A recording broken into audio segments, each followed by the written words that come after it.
대통령 하면 뭐합니까? 자기 기업도 뭐 제대로 그냥 썩 잘 운영하는 것 같지도 않은데. 멋진가 하고 이러면 대통령 하는 거 무슨 소용이 있습니까? 그지?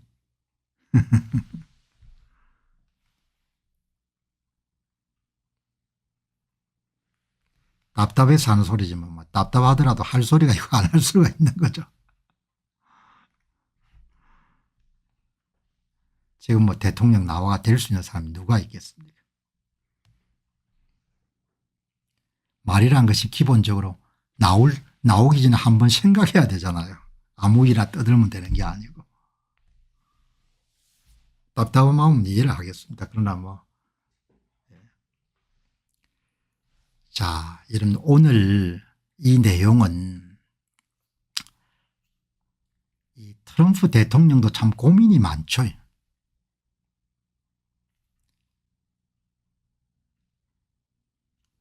오늘 여러분들 흥미로운 기사가 미국은 어떻게 제조업 분야에서 자신의 위치를 잃어버리게 됐는가 그런 기사를 다룬 겁니다.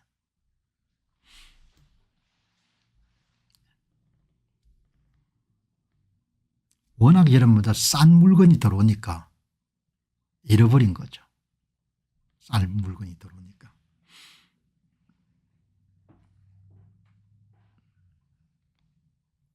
트럼프 대통령은 그가 추진하는 관세 정책이 미국의 제조업의 위상을 높이고 제조업 부흥을 가져올 것이라고 주장하지만 많은 그런 경제학자들은 회의적으로 본다 그런 내용을 다뤘기 때문에 다소 논쟁적인 그런 주장이지만 한번 보죠. 한국도 여러분들 코스트가 올라가면서 원가가 여러분들 올라가면서 많은 제조업체들이 다 한국을 떠났지 않습니까? 그러니까 2000년부터 한 2020년 정도 강연 때문에 이런 전국의 공단이나 이런 데를 많이 다녔기 때문에 썰물처럼 여러분들 공장들이 떠나는 것을 직접 제가 볼 수가 있는 그런 기회가 많았는데 꼭 같은 내용을 지금 다룬 겁니다. 여기 보시게 되면은 이게 이제 미국의 민간 고용 인구 가운데 제조업이 차지하는 비중입니다. 이렇게 제조업이 차지하는 비중인 거죠. 35%에서 10%까지 줄어든 겁니다. 이 방송을 하다 보니까 진정구님께서 좋은 시절 언제 또 오겠습니까? 참 답하기 어려운 내용이죠. 어려운 내용이지만 좋은 시절이 상당히 어려울 것 같아요. 왜냐하면 생산 총량이라는 것이 기본적으로 노동력 투입, 자본 투입, 생산성 향상에서 결정이 되죠. 공급 측면에서만 보면은. 그런데 그 세 가지가 다 여러분들 부정적으로 보이는 겁니다. 한국이 여러분들 좋은 날이 오기가 참 쉽지가 않습니다. 그다음에 이제 수요 측면에서 보게 되면은 사람들 구매력이 있어야 되지 않습니까? 그럼 구매력이라는 것은 가처분 소득이 계속 늘어나야 되니까 성장률이 높아져야 가처분 소득이 더 생길 수 있고 또 그다음에 인구수가 늘어야 되지 않습니까? 그 두 가지도 부정적이잖아요. 그렇게 해서 일본이 30년이 흘러갔거든요. 제로 성장 마이너스 성장으로. 그러니까 뭐 제가 부정적인 이야기를 드리려고 하는 것은 아니고 그냥 냉정하게 하면은 한국은 거기다 나라가 늙어가기 때문에 엄청난 재정 수요가 필요하지 않습니까? 전부 다 적자잖아요. 국민연금, 공무원연금, 군인연금 그런 것들이 다. 그거 어떻게 다 지탱하겠습니까? 거기다 이제 정치까지 망가져가 선거까지 망가졌으니까 그러니까 뭐 어떻게 대책이 참 없는 거죠. 오늘 한 분께서 그냥 말씀을 좋은 날이 오겠냐 이렇게 말씀하시기에 일본 보면 일본 사람들이 얼마나 야무졌습니까? 그래도 헤어나지 못하잖아요. 한 30년 정도를. 그지? 자, 여러분들이 이렇게 쫙 줄어든 겁니다. 민간 부분의 제조업 섹터의 고용률이 35% 10%가 줄어든 겁니다. 뭐 눈에 보이는 이유는 싼 물건들이 들어오니까 중국산에 대적할 수가 없는 거지. 그다음에 여러분들 이게 미국의 소비 지출에 차지하는 비중, 시간이 1930년부터 2000년대 중반까지를 보게 되면은 소비자 소비 지출 가운데 서비스 분야가 엄청나게 커진 겁니다. 서비스 섹터가 한 70, 한 뭐 5% 이상 되겠네요. 그다음에 이제 짙은 색의 내구재, 그다음에 비내구재, 서비스 지출이 굉장히 커졌다는 것이고, 그다음에 전 세계 수출 물량을 보시더라도 이 짙은 색이 미국의 수출 물량, 그다음에 중국의 수출 물량이죠. 이 수출 물량 가운데 상당 부분을 미국 시장에서 6조 달러 정도 벌었던 거죠. 수출 빼기 수입이. 그다음에 이제 미국은 서비스 섹터의 수출량이 굉장히 많은 거죠. 그다음 여기 보시게 되면은 미국의 좋은 잡 가운데 제조업이 차지하는 비중이 이렇게 점점 줄어든 겁니다. 괜찮은 그런 보수를 지불하는, 그다음 여기 이제 이렇게 좀 회색 부분이 재무 이런 분야, 법률 서비스, 그다음에 농업 분야, 농업 분야는 크게 변함이 없네요. 경제 구조가 참 많이 바뀐 거죠. 이런 경제학자들은 도널드 트럼프 대통령이 제조업 부흥이 불가능할 거다 이렇게 이야기하는 겁니다. 쓸데없는 짓 하지 말라 이렇게 이야기하는데, 뭐 학자들이랑 항상 좀 이렇게 비관적이니까, 그렇다 이러면 대통령이 이런 문제를 놓고 그냥 가만 손 놓고 있을 수가 없지 않습니까? 수출하고 수입의 여러분들 차이가 1조 달러 정도 매번 나는데, 이걸 고치기 위해서 대통령이 손을 놓고, 기존의 대통령들은 다 손을 놓고 있었지 않습니까? 재정적자가 1년에 2조 달러, 무역수지 적자가 1년에 1조 달러 정도 발생하는데, 학자들은 그냥 뭐 대책이 없으니까 가만히 있자 이렇게 이야기하는데, 트럼프 대통령은 무슨 이야기고 이렇게 이야기하는 거지 않습니까? 정신들이 있냐 이러면 나라가 망한다 이렇게 보는 거지 않습니까? 중국이 지금까지 6조 달러를 남겼는데 매년 3천억에 4천억 정도의 무역수지 흑자를 남기지 않습니까? 2024년도에 2954억 달러는 아마도 우회 수출을 많이 늘렸을 겁니다. 중국이 무역수지 흑자 규모를 좀 줄이기 위해 가지고 베트남이나 멕시코에 공장을 지어 가지고 이런데 수출한 그런 부분이, 중국이 뭐 미국에 크게 덕을 본 거죠. 시진핑은 덕 본 게 없다 이렇게 이야기하지만, 어마어마하게 여러분들이 이렇게 수출에 비해 수입이 많으니까 무역수지 적자, 경상수지 적자가 계속 커지지 않습니까? 중국은 여러분들 2954억 불을 남기고, 한국도 여러분 660억 달러, 모든 나라들이 다 미국을 대상으로 흑자를 남기는 겁니다. 경제학자들은 방법 없다 가만히 있자 이렇게 이야기하는 거고, 도널드 트럼프 대통령은 무슨 이야기냐, 이대로면 나라가 망하는 건데 어떻게 내가 가만히 있겠냐, 그 차이인 겁니다. 지식인들은 책임져야 될 게 없으니까 그냥 뭐 쓸데없다면 관세하는 거 이렇게 이야기하는 거고, 트럼프 대통령은 무슨 이야기냐, 나라를 살리기 위해 가지고 최소한 노력을 다해야 된다 이렇게 이야기하는, 그거를 정리한 기사가 이겁니다. 근데 월스트리트저널 기사도, 이 기사는 아주 편향적이지는 않지만 그래도 그냥 대체로 경제학자들의 의견을 존중하는 쓴 정도로 주장을 하는 겁니다. 트럼프 대통령이 지금 추진하고 있는 관세 정책은 경제학 교과서는 없는 정책이거든요. 왜냐하면 경제학 교과서에는 한 국가가 만성적인 여러분들 적자 상태에 빠진 그런 경우를 상정하지 않으니까 이 내용이 나온 겁니다. 간단하게 한번 보시죠. 1950년대 민간 일자리의 35%가 제조업에 차지하는데 2024년에는 민간 일자리의 9.4%가 차지했다. 그래서 이런 미국의 동부 같은 데를 다녀보게 되면은 면방직 공장이라는 공장들이 많이 폐허가 된 게 많지 않습니까? 버려진 공장들이.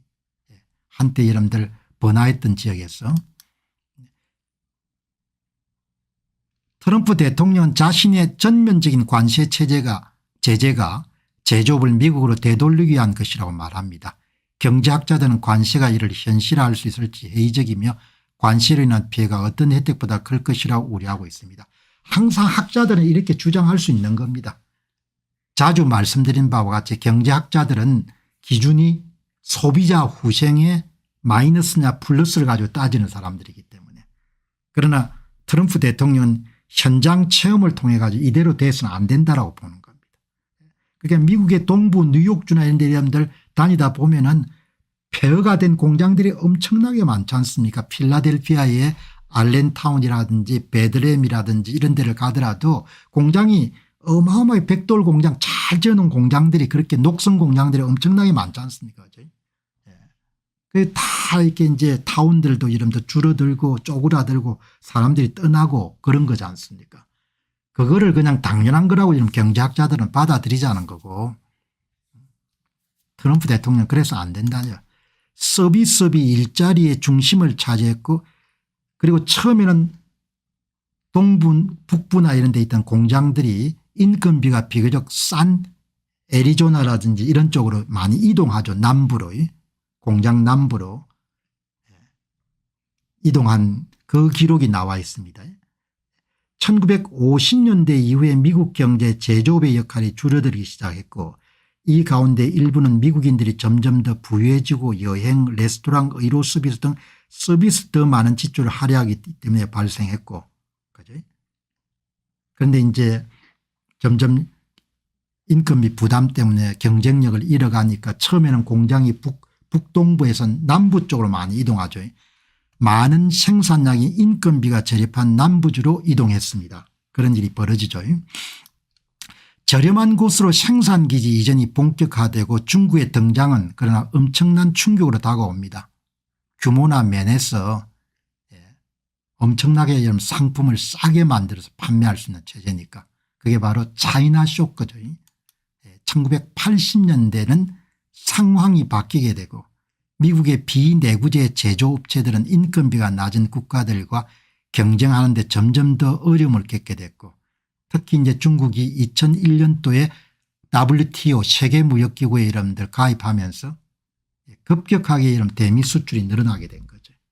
그렇게 해서 이제 미국의 많은 공장들이 문을 닫았고 뭐 가구라든지 이런 데는 다 여러분들 문을 닫게 된 거죠. 이렇게 여러분들 정리를 하면은 그러니까 제조 원가를 극복할 수 없을 만큼 큰 격차가 났으니까 차이나 쇼크가 이런 현실화된 거죠. 차이나 쇼크가 이렇게 해서 이런 현실화돼 가지고 그 내용을 기사를 가구와 소형 가전제품 같은 저기술 품목의 제조업체들이 특히 큰 어려움을 겪었고 그다음에 저렴한 중국 제품의 유입이 남부와 중부 서부의 제조업 커뮤니티에 어떤 영향을 미쳤는지 그리고 근로자들의 어떤 피해를 입었는지를 기록했습니다. 한 학자가 그걸 기록했네요. 이렇게 여러분들 코스트가 이런 생산 원가가 너무 싸니까 새로운 연구에 따르면 헨슨과 엘리코 모레티는 1980년대 제조업이 미국의 일자리의 39%를 차지했고 이는 근로자들이 높은 임금을 받는 일자리 중 하나였는데 2021년대는 그 비율이 20% 떨어졌습니다. 평준화돼 간다고 보시면 되겠죠. 경쟁 일부 종목은 전혀 경쟁을 할 수 없는 상황인 거죠. 다수 경제학자는 관세 효과에 대단히 회의적입니다. 그러니까 일부 경제학자들은 제조업 일자리가 특별하기 때문에 파급 효과가 크기 때문에 정부가 적극적으로 역할을 해야 된다. 대부분 경제학자들은 반대인 거죠. 제조업은 다시 돌아올 수가 없다. 그래서 경제학자나 언론들이 굉장히 트럼프 대통령의 관세 정책을 비난하는 겁니다. 트럼프 대통령은 생각이 좀 간단하죠. 미국 시장만큼 지구에 시장이 큰 게 있냐. 그 시장을 제공하고 제공하지 않을 거나는 미국 정치인들이 갖고 있는 것이고, 싼 제품을 가지고 미국에 생산할 수가 있으면 우리가 막을 수 있다, 이렇게 보는 겁니다. 그러니까 그런 기본적인 그 주장을 학자들은 받아들이기가 힘든 거죠.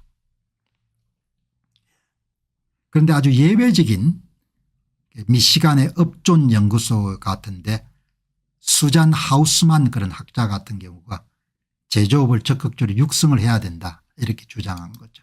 이분이 수잔 하우즈만 업존, 아마 연구소를 세우신 분이 업존이라는 분이 모양이죠. 이분이 이제 세운 연구소의 시니어 여름 에코노미스트는 제조업을 미국 미시간주에 위치한 업존 연구소 선임 에코노미스트는 국가가 제조업 육성을 위해서 나서야 된다. 왜냐하면 제조업 자체가 제조업 일자리는 다른 서비스업이나 저임금 일자리와 달리 더 많은 연간 산업과 일자리를 창출합니다. 예를 들어 자동차 공장이 성립되면 이를 지원하는 공급망과 인프라가 함께 성장됩니다. 여러분 한 4, 50년 한국이 성장해 가지고 소위 이 공급망 체계를 구축하는 것이 어마어마하게 이런 강력한 효과를 갖고 있거든요. 그러니까 문재인 정부 하에서 탈원전 정책을 여러분 실시하면서 원전 산업의 공급망 체계가 여러분들 무너지기 시작하지 않습니까? 그 공급망 체제를 갖추기가 굉장히 힘들거든요. 그 공급망 체계가 중국이 잘 갖춰져 있기 때문에 싸게 만들 수가 있는 겁니다. 탈원전 정책을 실시하면서 그 공급망 체계가 많이 와해가 됐고 그것을 복구하는 데 굉장히 오랜 세월이 필요하다는 것을 보도들이 많이 있었지 않습니까? 그 공급망 체계가 무너지면 다시 복원하기가 완제품을 만드는 데 필요한 부품, 소재 이런 산업들이 다 이런 함께 일종의 영어 표현으로 클러스터라고 이렇게 이야기하는 거죠. 인더스트리 클러스터. 이런 학자들도 있는 겁니다. 근데 아무튼 간에 핵심은 뭔가 하니까 트럼프 대통령은 대단히 위험한 그런 프로젝트를 진행하고 있는 겁니다. 상당히 용기가 있는 그런 노력인 거죠. 안녕하십니까, 공병호입니다. 그동안 공병호 TV는 선거 공정성 회복과 자유민주주의 체제의 보존과 발전을 위해 노력해왔습니다. 이런 노력들이 지속될 수 있도록 공병호 TV의 정기 후원 프로그램이자 멤버십 프로그램을 소개해드립니다. 뜻 있는 분들의 관심과 동참을 부탁드립니다. 선거 공정성 회복을 위한 노력을 지지하시고 훌륭한 나라 만들기에 동참하시는 시청자분들이시라면 구독 버튼 바로 옆에 있는 가입 버튼을 통해서 정기 후원 프로그램에 가입할 수 있습니다. 가입 버튼을 누르시면 공병호TV의 후원자가 되시게 됩니다.